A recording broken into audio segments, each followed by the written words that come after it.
So this is an open forum.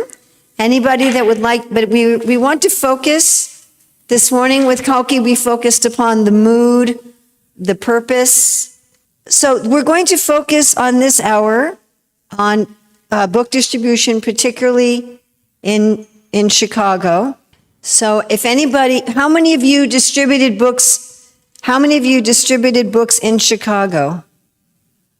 Woo! All right, and me too.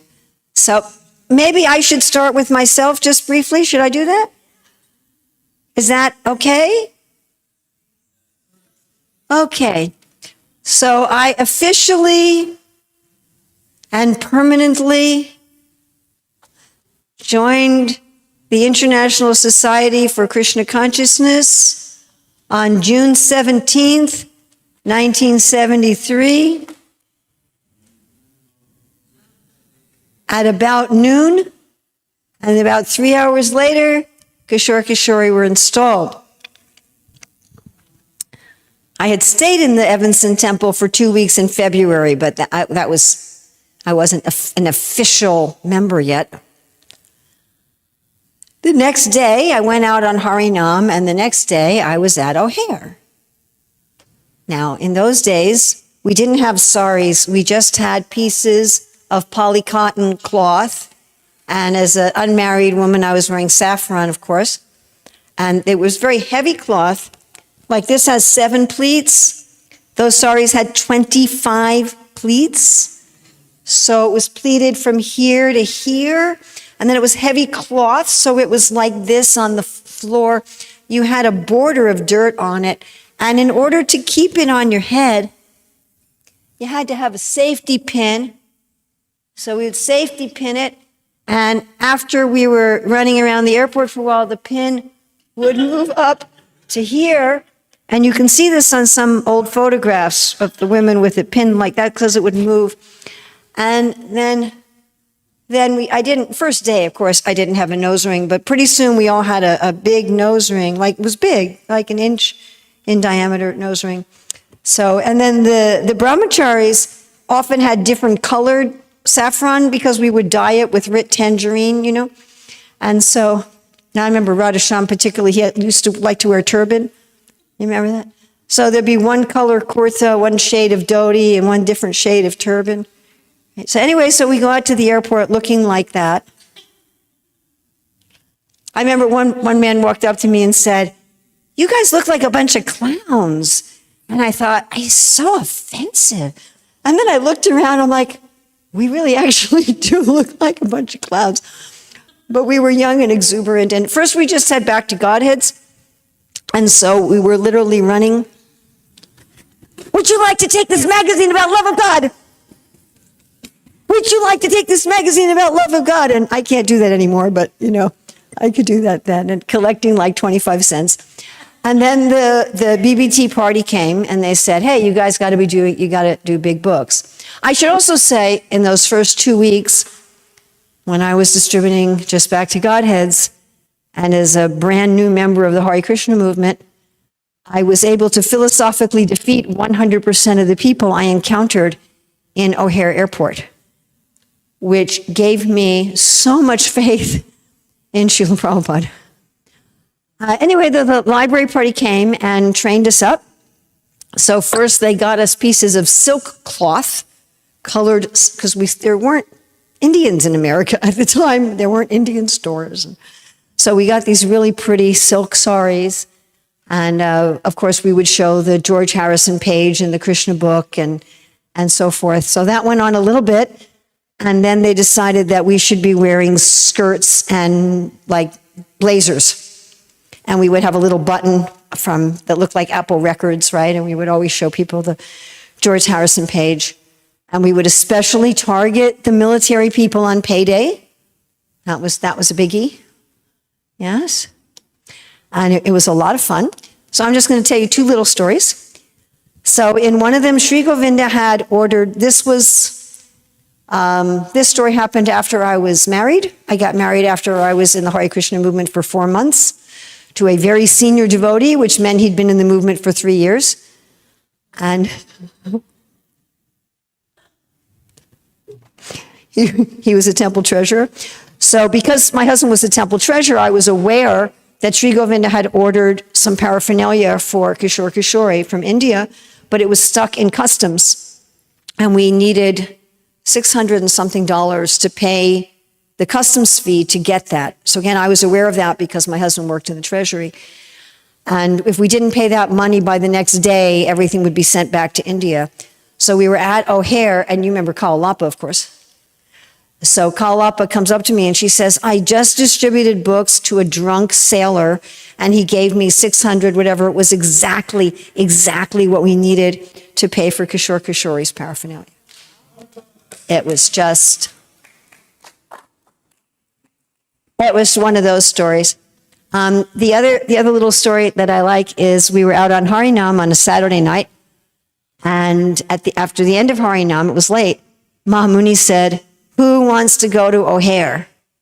Now, we never went to O'Hare on a Saturday night. It was dead. It just wasn't worth the time and effort to go on a Saturday night. But he said, I challenge anyone who wants to go that I'll distribute more books than they do. So I was never a big quantity distributor, but somehow or other I thought, okay, I'll do it. So we're taking the bus to O'Hare, and he's going on and on and on to me about how many books he sells. And I'm thinking, I'm going to beat him. And like I said, I never sold that big of a quantity. Anyway, so Saturday night in O'Hare, there was one person every 10 or 15 minutes. It was dead. Actually, coming here in Helsinki, the airport was like that. There was just nobody there. So it was just completely dead. So I was just praying to Kishore Kishori. I said, please, please let every single person I meet take a book. And what happened was, not only did that happen, and I know this sounds kind of funny, but I wasn't selling the books at all. I mean, I know generally that was our experience as book distributors, but this was like ramp it up about 10 times.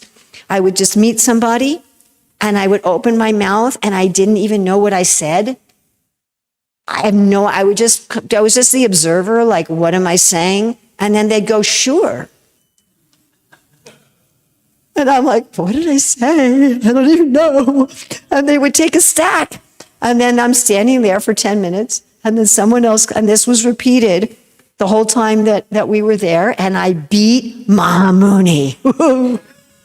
So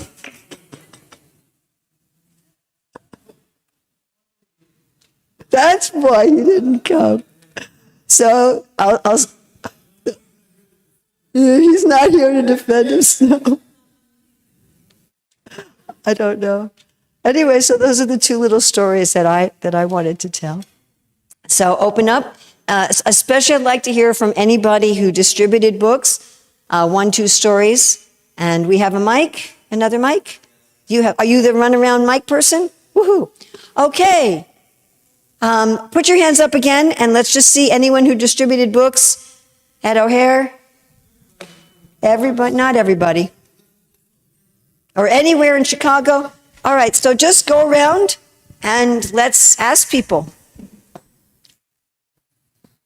Yes. Okay. I'm the low man on a totem pole in every way imaginable. And out at O'Hare, I was the smallest, most foolish, stupidest person making that effort out there. But, it looked like people got more maha if they even just went out. So that meant that, it turned out that meant that a lot of devotees were super kind and generous and helpful, because they saw that I didn't know what I was doing. So, unless, of course, they were under the gun. Like, I won't name names, but number 1 and 2 devotees out there, here's something that's kind of neat that happened. I somehow, by who knows how, I managed to stop, we used to call them netbagger. Anybody here knows what a netbagger was? Oh, you know. somebody from like Great Lakes Naval Training Base, and that's it. They didn't make the grade, so they don't give them a regular duffel bag, they give them a net bag. They're gone. And they'd pay them in cash, big amount. So they were a prime target. So I would maybe stop someone like that, and all of a sudden, number one or two, the guys that would make $1,000 a day, they would come over and on the plea of training me and helping me, which was, it was genuine, it was legitimate that they were doing like that. They'd come over and they'd take the hit. And so, that was good. But then another thing happened. I'll name names now. Banabata and Bopadev. So Bopadev, he was so kind, so gentle and sweet, such an amazing devotee. And they'd put me with him, knowing I needed that kind of help too. And he would stop someone who was like an amazing, wonderful possibility as a recipient of a book. He'd stop them, and then he'd turn to me, and he'd say, give him a book. Banabata too, huh? That's a class act. These are devotees that were genuinely a class act. Now, the only one more story. So I'm crazy for Krishna. Everyone, right? Poor Sarvabhauma, he's insane. He's crazy. It's more trouble than he's worth, maybe. Actually, Tamal Krishna one time said, "That's it. You're off the party." That's in Radha Damodar Vilas, Volume 2. I'll throw that sidebar, and then I'll get back to airport. But went on the bus from Boston down to Florida and then diagonally up to Denver. By the time we got to Denver, everyone was like sick of yours truly. And so what happened was I was invited to go into the office in the Denver temple. And there was Tamal Krishna Maharaj and Vishnu Jan Maharaj. And Tamal Krishna immediately says to me, "You're off the party. You're going to be on a bus, but it's going to be a Greyhound bus taking you back to New York to your family." And so I fell Dandavats to both of them. I fell straight out in front of them. And I was reaching for their ankles. And I called out, "Prabhus, Prabhus, please don't kick me away. The devotees are my only friends in the world." And then I kind of peeked up to see how that was going over. And Vishnu Jan caught me. And this sweet, gentle, beautiful rumble of a chuckling laugh came up out of him. And he motioned to me to get up. He had he'd given Bhagavatam class that morning. He had a big, beautiful garland on. As I'm getting up, he puts the garland on me and he says, "We give you one more chance." I looked over and Tamal Krishna was not happy. So okay, Ruchi. Oh, last story. There was a devotee, maybe almost as bizarre and weird and crazy and insane as me. His name was Ruchi. And he was number one a bunch of times. He could pump those books out. And so they said, well, all right, let's see if we can put Sarvabhauma we'll put Sarvabhauma there with Ruchi and see if we can solve a few problems that way. So Ruchi, we'd be here at, and he'd say, "Get the books, get the books, get the books." So he'd put them in the van, he'd say, "Put them in the van."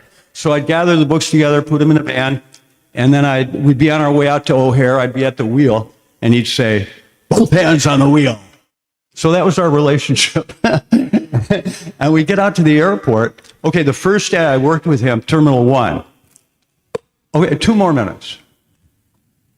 No? Okay. So, if anyone's curious, they can find out what Ruchi said, I'll tell you. Hurry. Oh, okay. If anyone's curious, I'll tell you what Ruchi did. Haribol. The ladies, back and forth. Yeah, sure. All right, one of the ladies. All right. Okay, since I'm here, we won't waste any more time. So, as we should be aware, it was not just the airport. Sorry. We always felt like that. We felt like second-class citizens because we weren't distributing big books. But a lot of Back to Godhead magazines would go out. And matter of fact, if you look at those old Sankirtan newsletters, and you'll see, especially that period, 75, 76, 77, they were doing, I mean, practically, including the Back to God, there's about 1 million pieces of literature a month. It's amazing when you think about that. Because nowadays there's a lot more temples, a lot more devotees.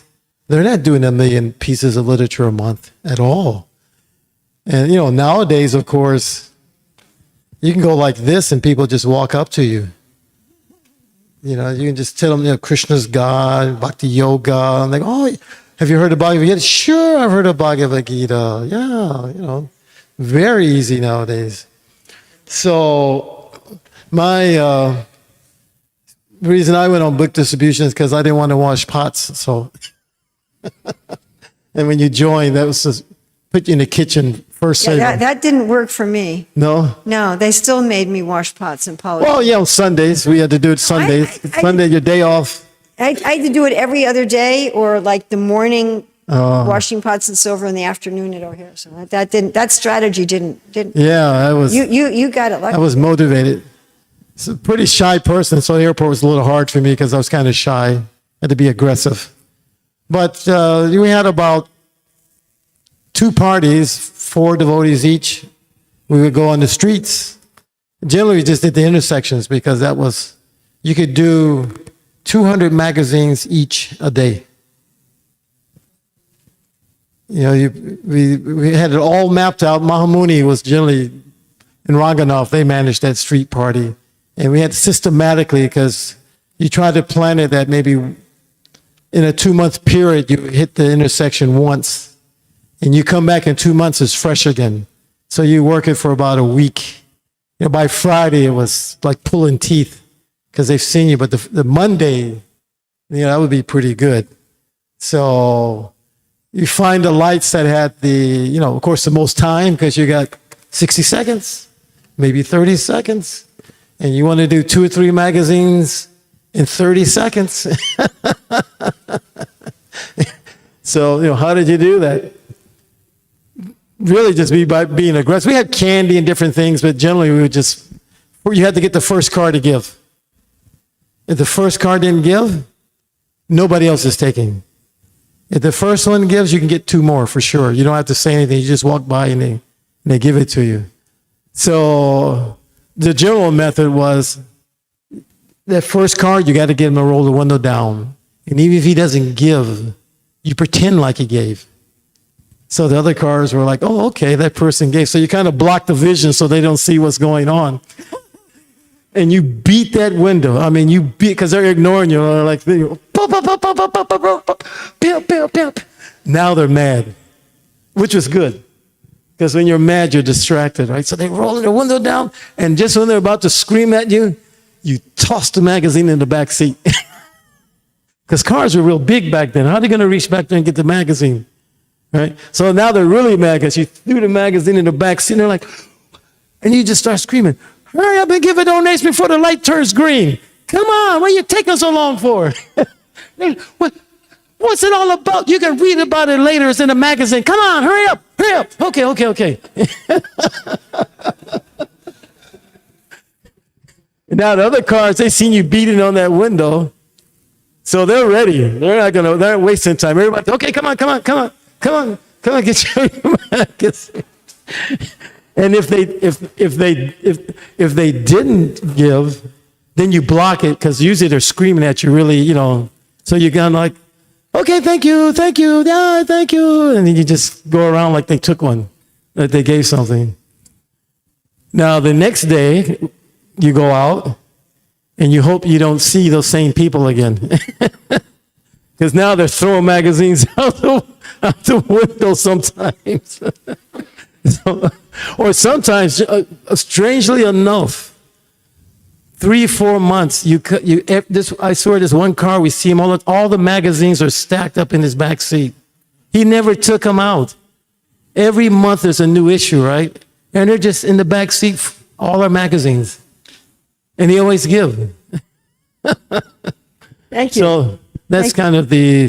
Thank you so much. I was just thinking how, at O'Hare, we had, it was always heated or air conditioned. And there's no rain. So you're out in all kinds of weather like a traffic cop.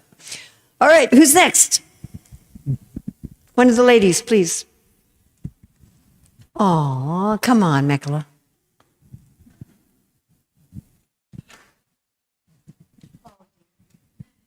Okay. Do I have to press something? Do I press this? It's on.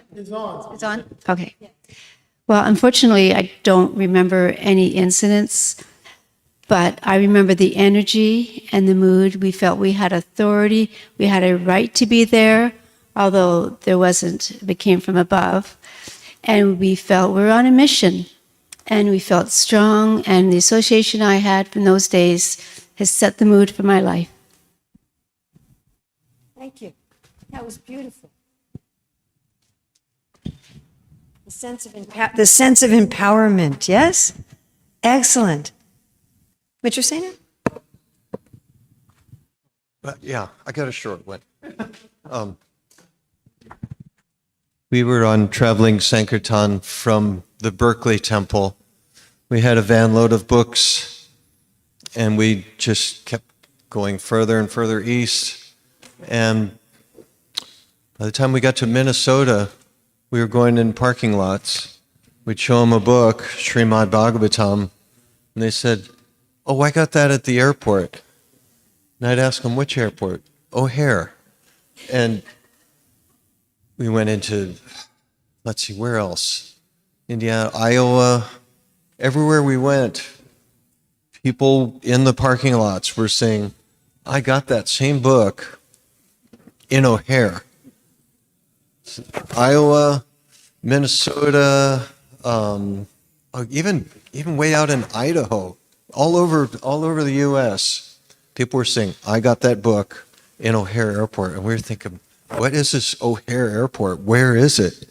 And then we found out it's in Chicago, and so our party came, and then that's the only time we got to see the Evanston Temple. We came in, and everyone came in from book distribution, and who was the Swami? Tripurari Swami was already in Berkeley. Who's the one in Hungary? Shivram Swami. He was there. We sat in the room with him. He was reading Krishna book, and he just said, "Yeah, this is our business. We read the books, we distribute the books." And so that was my first contact with O'Hare Airport. I didn't even go. I just heard about it. Thank you. Thank you. Wonderful. I was just going to add what Siki was saying about all the Back to Godhead magazines in the back seat of the car. But Prabhupada remarked to us, right, Karna, that if they just touch the book, their spiritual life has begun. So if somebody came through the airport and they were very arrogant, puffed up, I would just take the book and pat them on the shoulder and say, "It's okay, sir. Go ahead." You know, it'd be like, because some people are just naturally agitated and angry, you know. So Prabhupada said, if they just touch it, their spiritual, that was like music to our ears, because we could just, if somebody was a complete, jerk, Mike, touch him with the book. Mike. Touch him with the book. So it was just Prabhupada's grace in every way that to give this mercy to these people. He was the personification of compassion, and we were his instruments in giving it to all the people. But it was a very glorious time. Hare Krishna. Thank you. All right. Who would like? Oh, we have Chakri.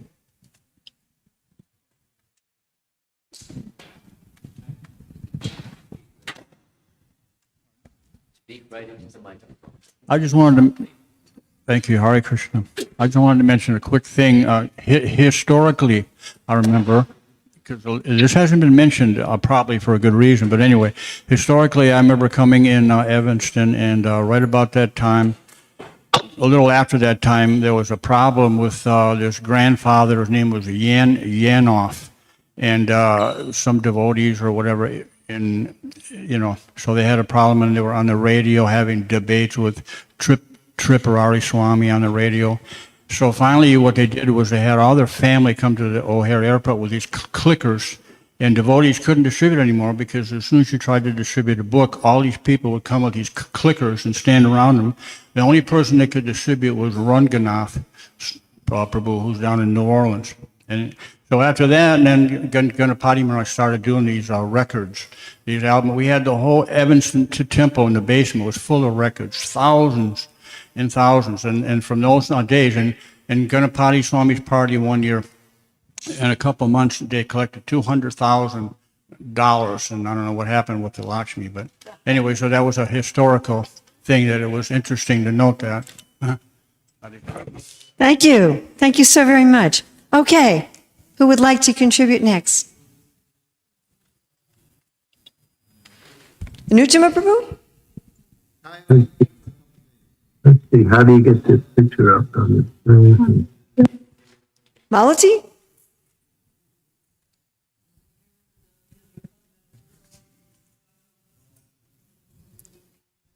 Mekala?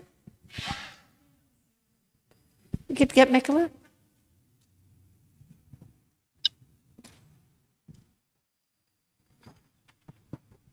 So probably this is not the best story because I really didn't like book distribution. I just wanted to make flower garlands and flower vases and stay at the temple and do Harinam. And but they decided, or Sri Govinda decided, that I should go to the airport. And I used to spend the whole day crying in the stairwell. So that's my story. I'm sticking with it. And yeah, so I didn't have the same blissful experience. It's just not what I do. Anyway, you asked, so that's my story. Well, thank you for trying. I did. Thank you for trying. I'm sure that Krishna appreciated all your loving tears in the stairway. Okay, yes. Let's take it to Gora.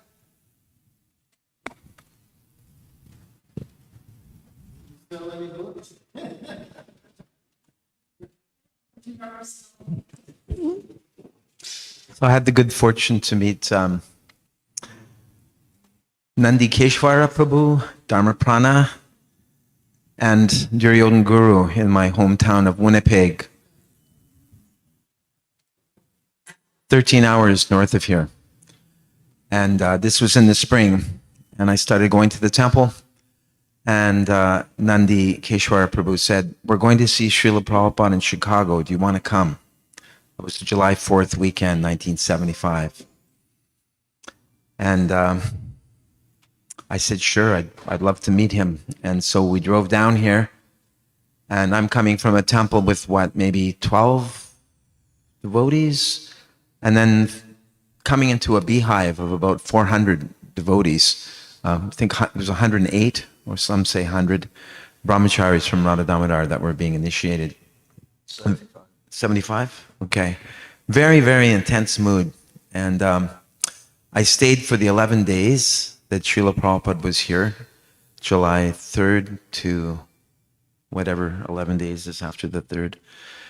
And I was totally to the 14th, blown away by seeing Srila Prabhupada arriving at O'Hare. But since we're talking specifically about book distribution, I went to pursue my career here in Chicago for 5 months, and then came back just in time for the Christmas marathon. And the night before, I was wearing a yellow tuxedo, and the next day I was on State Street, which seemed like a highway to me because it's very broad, State Street.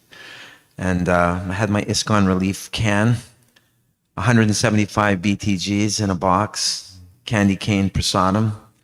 And I found that the nicest people that I approached were the Afro-American mamas, the women. They'd always give you a quarter. And that was the cost of a BTG back in those days. It wasn't $4 or $4.50 as we see now. And I was told to try to get $1 for every BTG if I could do that. And that was my goal every day, 175 BTGs or don't go back to the temple. And so then shortly after that, in January, I was put on Mahamuni Prabhu's party. And I guess there was about 6 of us brahmacharis. And for the first time in my life, I didn't see snow in the winter because we went down to Shreveport, Louisiana. And we were chosen, we were given a light, the longest light, so that you could approach the maximum number of cars. And as Sikhi Mahidi Prabhu was explaining, you go up to each car, you gesture to them to roll their window. Hello, sir, we're out here today we're missionaries spreading love of God all around the world. All the big kids get one, and we'd hand them either an incense stick or a lollipop or a bottle of Spiritual Sky oil. And I remember one of those times when I went to do that, a gentleman pulled out a Colt 45 and he aimed it at me. And he said, "Do you know how to dance?" And I was petrified. I was just waiting for the bullet to go through me. And I was walking back from the car. I said, I'm really sorry for disturbing your day, sir. And the light turned green and all the cars behind him, beep, beep, beep, beep, beep, beep. And he had to go. So I was saved by Krishna arranged a green light for me. But then later in the day, old Smokey came by. You know, the cops had the Smokey the Bear type hat. And, hey, boy, you got a permit to be doing this. And no, oh, do I need a permit, officer? You get in the back of the car and took me down to the police station, put me behind bars, took off my neck beads, took away my japa beads because he said I might try to hang myself. And, I was 21 years old, just a kind of a kid, and I thought, well, gee, I always, I'm trying to give my life to God and I'm getting thrown in jail. I guess this is the test. And that happened again in Little Rock, Arkansas. And I'm not sure if it happened in Dallas again, but I got put in jail at least 3 times on that trip. But it was exciting because it increased my determination even more. It made me realize how much people are in the mode of ignorance. Mahamuni Prabhu would pull up to a motel and we'd all duck down in the back of the van so it looked like just one person was booked in. And then we'd all sneak out and then we'd turn the beds onto their sides so there'd be room for all the sleeping bags. And then we'd take a dhoti and we'd put it across the big bathroom mirror so that we wouldn't see ourselves and get into the bodily conception of life.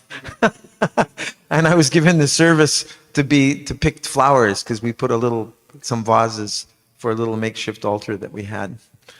And anyway, there's much more that can be said, but I'll allow others to speak. That was my first Sankirtan journey. More to be continued. Wow. I just want to say one thing. 10 years ago, I was working O'Hare with Shankar Pandit, and African American lady came through.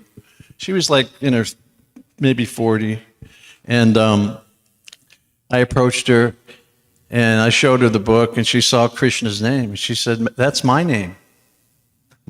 I said, "What?" She said, "My name is Krishna. My first name is Krishna."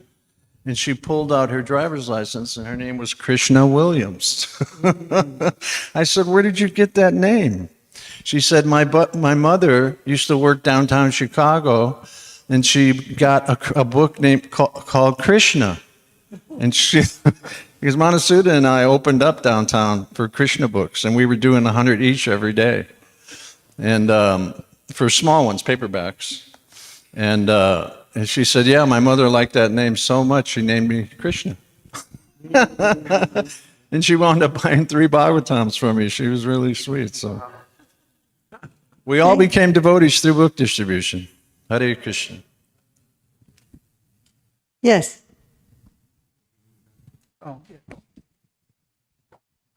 Well, by Krishna's mercy, as I explained yesterday, I had joined the Radha Damodar's Traveling Sankirtan Party.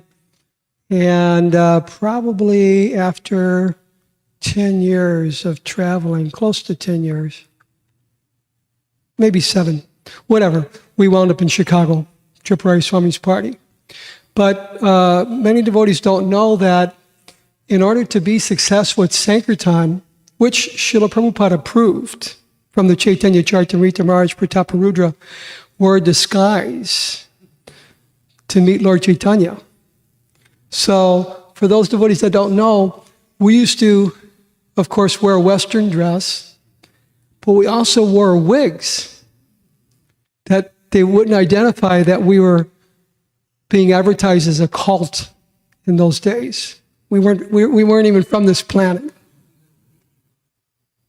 Oh, now you're talking about the airport. I'm talking about streets and the airports both. But Gaura Prabhu's pointing out that at the airports, they would announce that there are people collecting donations wearing wigs, right? And some people would love to grab the wig off of your head and expose you. Expose you. And about getting arrested, Radha Damodar Traveling Sankirtan Party, we would get arrested so often. So often. I mean, if a week went by and I wasn't arrested, I'm like, wow, what am I doing wrong? Maybe I didn't do it right maybe I wasn't aggressive enough this week. And usually it was harassment that they would let us out at the end of the next day, the next morning. Although one time I was arrested on a Friday, and I wasn't going to go before the judge until Monday. So while I was in the cell, the guys down the cell, they kept saying, "Hey, man, did you get him? Did you get him yet?" I said, "Oh, man, I know what they're talking about. They're asking, they're encouraging the guy to rape me, right?" Yeah. So I said, "Oh, Krishna, I better preach to this guy day and night." So I did, and Krishna protected me. But I hadn't showered for 4 days. And neither had I eaten. Because what do they serve you in jail in those days? Right? Bologna sandwiches. Did you say peanut butter? No way. No peanut butter. It was meat. So the guy in the cell said, "Hey, you won't take it, I'll take it." And just to appease him, because he was twice as big as I was. And I didn't want to have to wrestle the guy if he was going to try to rape me. So I gave him my sandwiches. And the shower was common. You'd have to strip down for a shower, and I wasn't going to do that. Although I did have to use the toilet, of course. So on Monday, usually we bailed each other out the next morning if you weren't let out. For some reason, the devotees let me in until Monday. I don't blame them, but they let me in until Monday. And as I went before the judge, and the judge said, "Boy, you need $100. You didn't have a license." "Judge, we're not selling. We're monks. We're passing out our Bibles for donations." "Boy, this ain't no Bible. You're going right back to jail." I said, I haven't eaten in 4 days. "You're going right back to," he was being macho, "going right back to jail." So anyway, in about an hour, they called me out of jail. And as I was walking out of the courthouse, the devotees were just pulling up to bail me out. And I said, "Wow, good to see you, devotees. Hope you brought some prasadam." "Oh, don't you know? Today's a fast day." Fortunately, it was Srimati Radharani's appearance day. That's a half-day fast day. So by the time I got to I was smelly and dirty and whatever for 4 days. But I showered, and it was time to break the fast. But we would do anything. We would do these things. We were like commandos. We slept in the van. We would park on the side of the road anywhere, and we would put out a tin foil. We'd have charcoals. We'd sometimes bake potatoes and carrots or whatever. Or sometimes we just ate raw. But we were just on a mission for Srila Prabhupada. Srila Prabhupada was building Mumbai Temple, Vrindavan Temple, Mayapur Temple. So Tomar Krishna Goswami would preach to us, every penny that you collected buys a brick for Mayapur, buys a brick for Vrindavan, buys a brick for Mumbai. And even Srila Prabhupada made a statement that if people give 1 farthing to this Krishna consciousness movement, they're saved from going to the deepest, darkest regions of hellish existence. So we didn't even think about the austerities, weren't even austerities, even though it was 30 below zero here in Chicago. We would be doing Sankirtan, and people would roll down their window, "I don't know what the hell you're doing out here. Here's some money." 30 below zero, it must be a good cause. So nothing would prohibit us from serving Srila Prabhupada in this capacity. It was almost a regulative principle that we were, go to the morning program, take prasadam, and out on Sankirtan. But anyway, by Krishna's mercy, we were able to distribute so many books. Srila Prabhupada was very, very pleased. And we were benefited. The people were benefited. We had a program on Radha Damodar, so we would give them a gift greeting item, and then sometimes they would just give a donation. So we wouldn't always give them a book, but after a certain amount of donations, we would give a book, make sure that we gave out a book. So that was street Sankirtan. The airport Sankirtan was very different. It was a higher class of people, but both ways the Radha Damodar Party distributed so many books here in Chicago and around the world. Thank you. Hare Krishna. Thank you so much. Thank you. Haribol. I think we should really, can we all really thank him for that?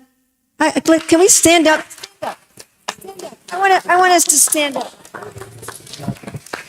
I want to really thank you for fasting for 4 days and not taking a shower as part of Prabhupada's army. Thank you. Hare Krishna.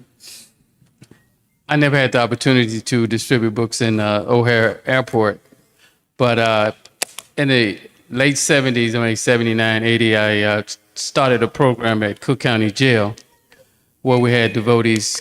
We had to get 100 people to sign to get a chaplain, so we had a chaplain status. So devotees were bringing in prasadam, and we distributed books to the inmates in Cook County Jail. So that was my first endeavor with distributing books. Secondly, I worked in distributing books on the south side of Chicago, which is predominantly a black area. I distributed Bhagavad Gitas on the street, and I would tell the people, I said, hey, look, they said, what is this? I said, this is the book that Dr. Martin Luther King used to inspire him to do the civil rights movement.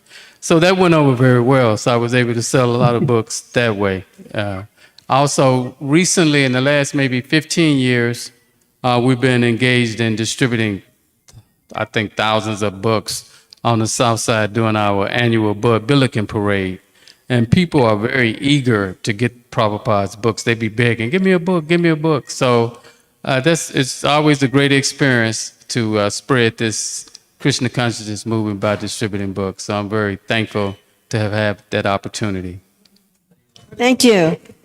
And I'm just thinking how Srila Prabhupada started the prison preaching program in India even, before he came to the United States. So thank you. Thank you very much for doing that.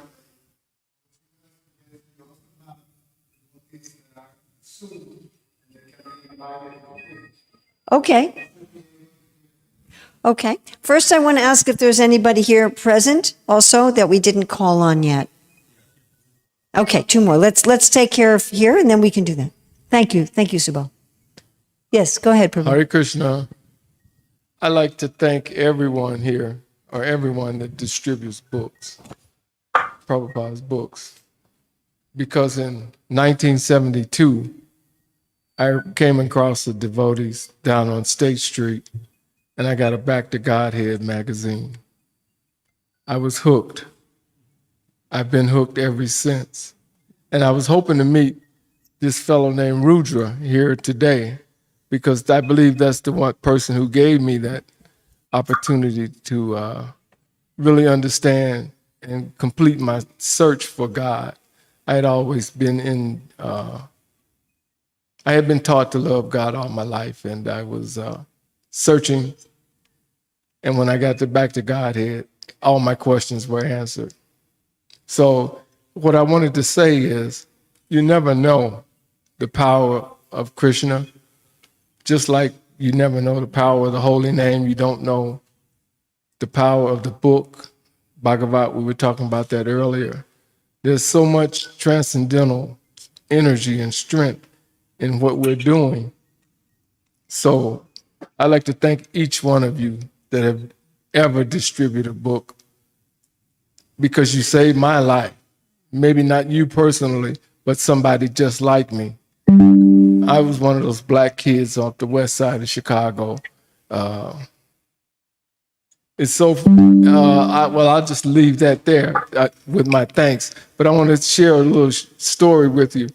One of my friends, he was a great basketball player at the time and a gangster. And I used to talk Krishna consciousness to him and give him books and stuff like that. I had lost contact with him for about 30 years. And then I saw him one day on the south side, and he ran up to me, and he was so excited. He was just grinning and smiling, and they used to call me Boss Man. He said, hey, Boss Man, I just got out the penitentiary. He said, I did 25 years in the penitentiary. And guess what? And I said, what? He said, man, I took that Krishna and he had some nasty words. You know, I took that Christian stuff down in the penitentiary down in Stateville, and I had those vice lords and those disciples coming putting cigarettes in my hundi box. He said I had a hundi box for Krishna, and I just looked at him and I was overwhelmed. I was like, man, you don't know what Krishna is going to do. But Krishna saves our lives in so many ways, and you may never know what that book is going to translate out into. Prabhupada used to say about something about if the book might be on the shelf for years, and whoever that book is intended for might grab it, and it'll be. So thank you for your distribution efforts, and may we all continue to do that. Thank you. Hare Krishna. Thank you. Haribo.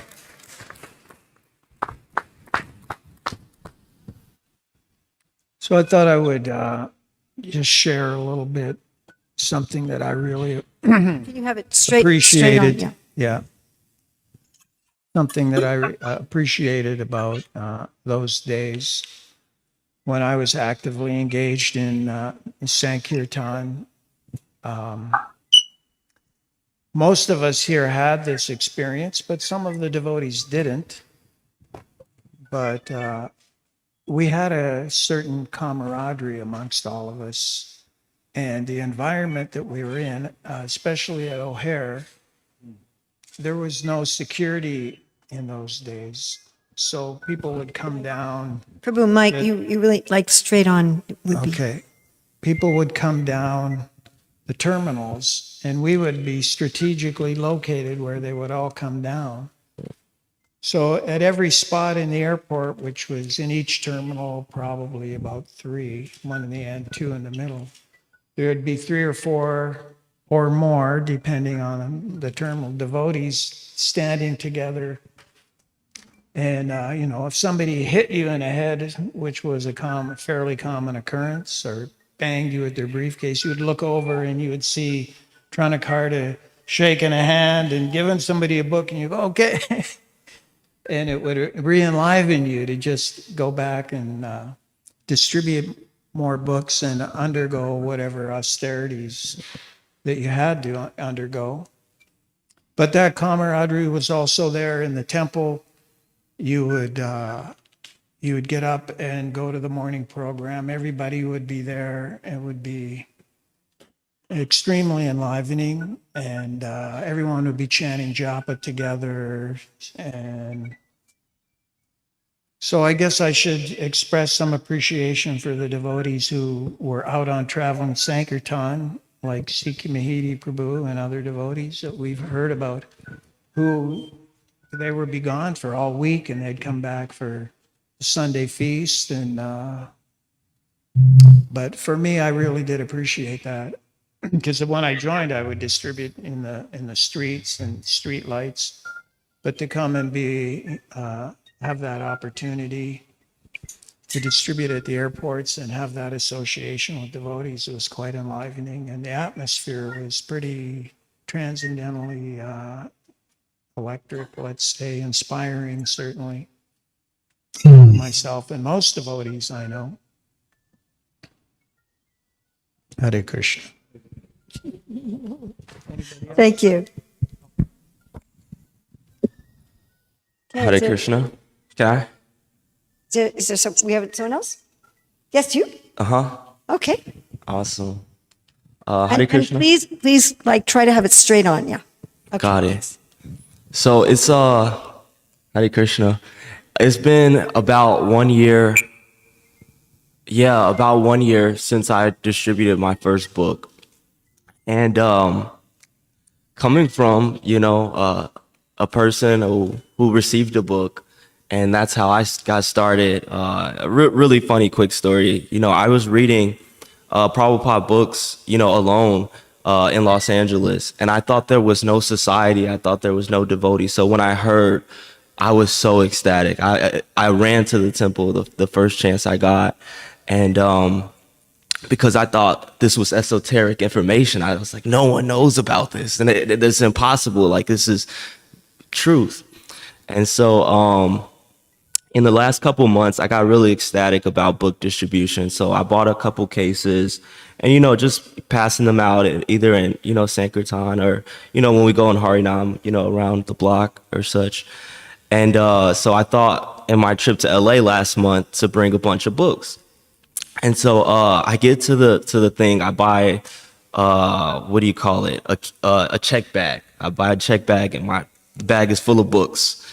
And it was overweight, so I already paid $40 and they're like, it's going to cost $120 additional for this bag to go. And I'm just looking at it. I have all my camera gear for my movies and I'm like, I'll distribute books here in O'Hare Airport.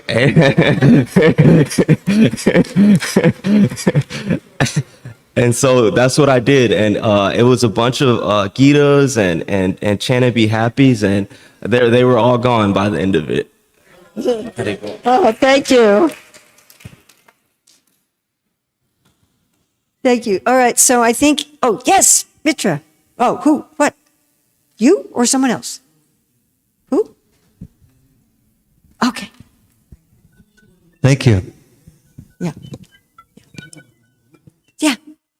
Okay, back in the 80s, books were going out like crazy. Tripurari Swami was here. There was like 30, 40 brahmacharis in this building. The only girl in the whole building was the cat. It was just all brahmacharis and sannyasis. Books were going out like crazy. Tripurari Swami was talking and he said, there will come a day when this slows down, and if one person goes out with a bag of books, he'll be a hero. And we were like, no, this is never going to slow down. And it did slow down. And like, now we got devotees, like, I don't know who you are, but you want to start doing book distribution. That's really hopeful for the future. And I just wanted to say thanks for distributing books and keeping it going. That makes us feel really good. You're a hero. 1 minute. One other thing we also miss is that we would, in the fall time, college football games. Anyone do those? Or was it just a street? 50, 60,000 people, and you've got 2 hours in the parking lot. So, of course, what was the most popular game to work? Arizona Razorbacks versus Georgia Bulldogs. Because you could go in the park and go, oh, you a hog or are you a dog? You can say that with enthusiasm. I'm a hog. Will you get one? You can have fun selling books at the game. And also one last point too. People probably don't realize that, those of us who are in the black bodies who had to sell books in the South because, Chicago's too cold in February. It was hard. And I remember trying to explain to the Sankirtan leader, don't put me in that location. Because I said, I don't see any black people in this town. Please don't put me there. No, you're not that body. You got to go out and sell those books. So we'll let your imagination go on with it. Usually the police come and stop you and say, boy, you got 2 problems. You're black and a Hare Krishna. So, anyways, the ladies may feel they have a hard time being a devotee. We also have a tough time too. Haribol. Oh, thank you. I'm actually glad you reminded me of that. Sometimes I just think of it's really hard to be in the Hare Krishna movement as a female, but yeah. All right.